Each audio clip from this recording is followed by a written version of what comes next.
कधीच नाही चुकणार तुमचे फेवरेट टीव्ही शोज झी5 सोबत, तेही एकदम फ्री। काय पाना गँग, तुम्हाला माहित होतं ना? नाही, नाही नव्हतं माहित. तुला रे? हो, माहिती होतं.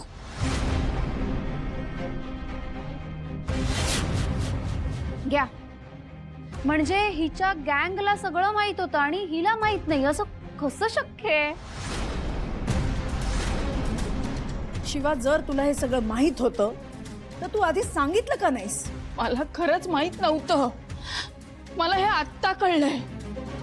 मला माहित असतं तर लक्ष्मण काका मी तुमच्याकडे आले असते बोलायला आणि रॉकीला मारलं असतं मीच. हा, म्हणजे तू ह्यांना मारायचं नाटक करायचं आणि ह्यांनी रडायचं नाटक करायचं. यात नुकसान कोणाचं आहे? देसाईंचं ना? ताई, तिला माहिती असतं तिने मला सांगितलं असतं आधी. मला नाही वाटत शिवा खोटं बोलतेय. आणि काका, तुम्हाला जर कळलं होतं तर तुम्ही मला विचारायचं ना की हे काय झालं, काय चाललंय. तेवढा तर अधिकार आहे ना तुम्हाला. मग तुम्ही का नाही सांगितलं मला? कारण मला गरज नाही वाटली. आणि असंही आता रॉकीचा आणि संपदाचा काहीही संबंध नाही राहणार आहे. म्हणून काय मारणार त्याला? मी पुन्हा पुन्हा सांगतोय, मी फक्त त्याला धमकी द्यायला सांगितली होती. पण मग ती समज आपण दिली असती ना, बसून बोललो असतो. हे असं गुंड बोलून मारायची काय गरज आहे? माझ्या मुलीच्या आयुष्याचा प्रश्न होता आणि त्यासाठी मी काहीही करेन. पण हे चुकीचं आहे. काय चुकीचं आहे शिवा त्यांचं? मान्य आहे की त्या मुलाला मारहाण झाली, हे चुकीचं आहे. पण म्हणून आपल्या मुलीला यात पडून द्यायचं का? या मुलाचा विचार पण झाला पाहिजे ना. म्हणजे काय करायचं होतं?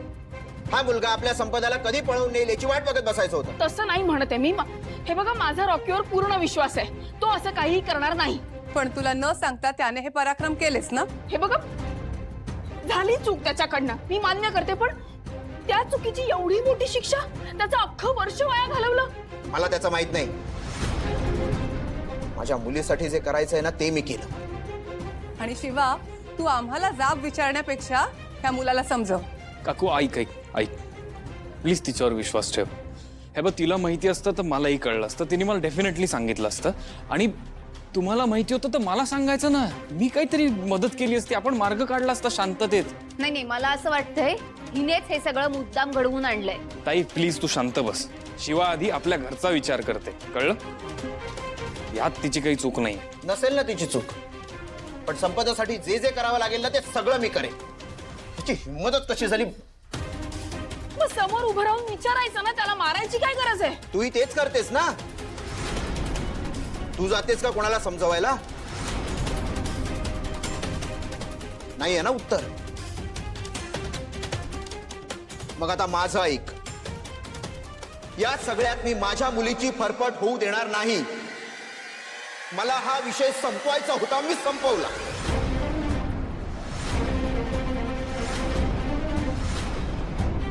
आता यापुढे जे योग्य असेल ना तेच मी करणार. माझ्यासाठी हा विषय आता संपलाय.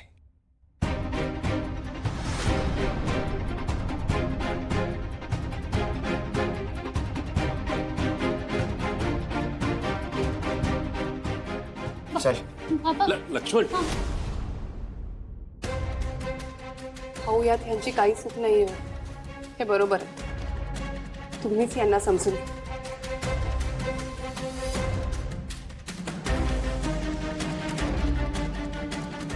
शिवा, आपण काहीतरी तोडगा काढूयात शांतपणे. चूक झाल्यावर कीर्ती, तुला परिस्थिती कशी सावरून घेता येईल याचा विचारच करता येत नाही का?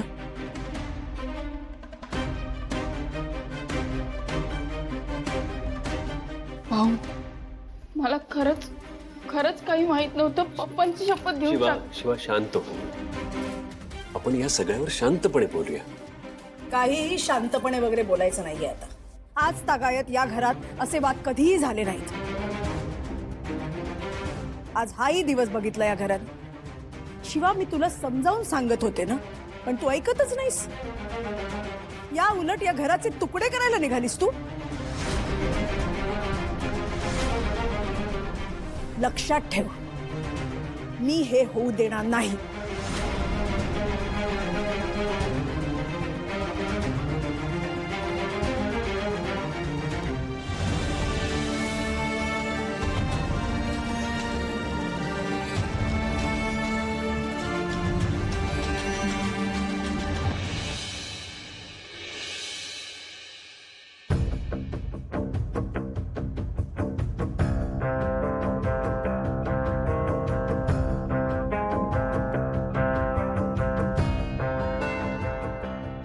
आता कुठे घरात शांतता मिळेल असं वाटलं होतं मला, पण घरात एवढं मोठं वादळ आणून ठेवलंय तर घर शांत तरी कसं राहणार ना.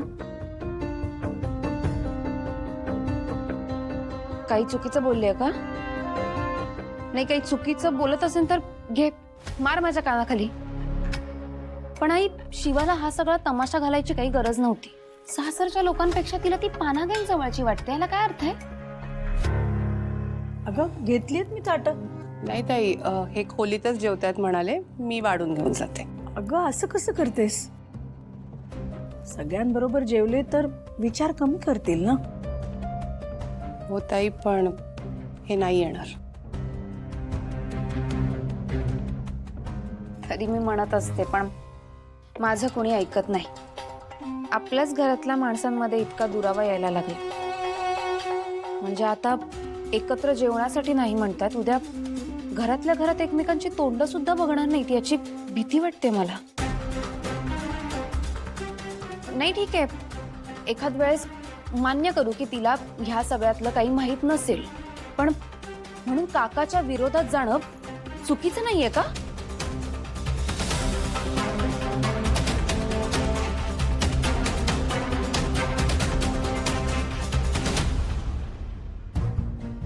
बघतेस नाही, म्हणून मी तुला म्हणत होते की त्या मुलीला घरात आणू नकोस म्हणून.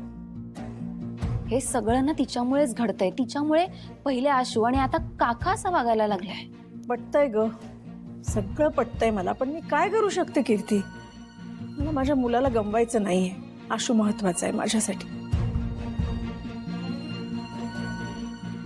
अरे तुम्ही घेतलं सगळं, मी वाढायला घेते.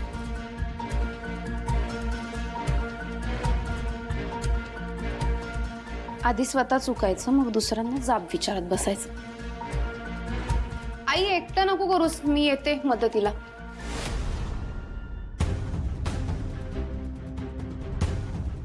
चला जेवायचं.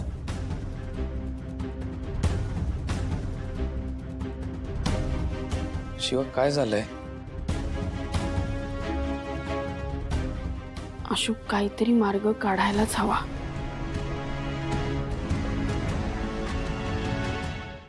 झी5 ॲप डाउनलोड करा आणि पहा सर्व एपिसोड्स एकदम फ्री.